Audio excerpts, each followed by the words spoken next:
We'll start with the issue of Europe and immigration, because this week we had the figures which showed net immigration was slightly down. Still quite high, but slightly down. Is that going to be one of the key issues in the referendum, Louise? It's obviously going to be a issue, but I think there's many other issues that we've got to cover in the referendum campaign, and I hope we'll focus on them all, not just a single issue. I think to focus on that would be negative. I think. But in terms of the immigration figures, were you pleased to see them nudge down, or just disappointed they're still high, or disappointed that they're still high? I mean, those kind of figures, I mean, in the hundreds of thousands is still absolutely incredible. And I think it was over. You want? You know what? We've got to try. I mean, Cameron talked, didn't he, about tens of thousands. No, I mean, his target is 100,000. In the manifesto, yeah.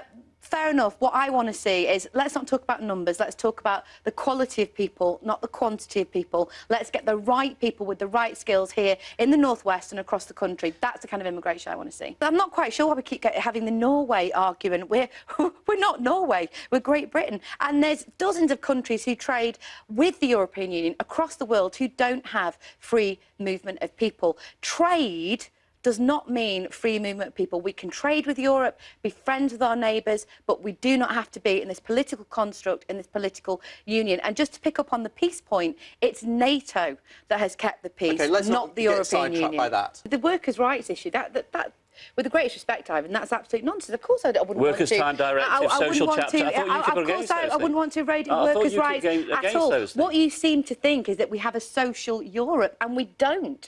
I mean, Europe is for the elites. It's run by the elites, for the elites. And I'm afraid this social Europe that Labour seem to think we have, it just doesn't exist. Many of the progressive changes during eras of Tory government have come as a consequence of our membership of the European Union. Even if that was true, that certainly doesn't exist. It does not exist anymore, Ivan. It really doesn't. Louise, you don't even like the idea of HS2? No, I mean, our transport policy is very clear. We're against HS2. We just look at it as a huge vanity project that is not required. But in terms of if it went ahead, but to actually ask the people of Merseyside to pay £2 billion towards this project is bizarre in the extreme. I noticed Birmingham, nobody's asked the people of Birmingham, or nobody's asked the people of London, but once again, the people of the Northwest, the people of Merseyside have to contribute. I find it utterly bizarre that we would do that. But look, we don't need HS2. It's just going to create a brain drain. What we should be doing is investing in what we have and looking at parity of fares across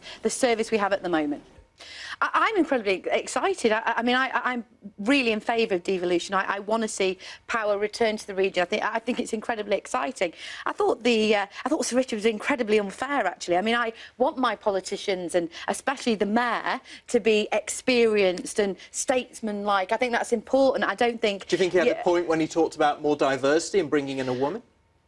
Absolutely not, because I think I want the best person for the job, whether that's a man, a woman, whether they're in their 70s or not. I think it's got to be the best person for the job, and I wouldn't like to think that a woman was going to be shortlisted or on the list just because she was a woman. I want the best person. The problem with devolution so far is the public and the party have been locked out. It's been run by an elite. We have got to bring the public and the party, and we have got to have more diversity. At least half of the senior politicians need to be women. We need 20% to be from BA&B communities. Of course we need more diversity, but they're already the best. They're being cut out because of their gender.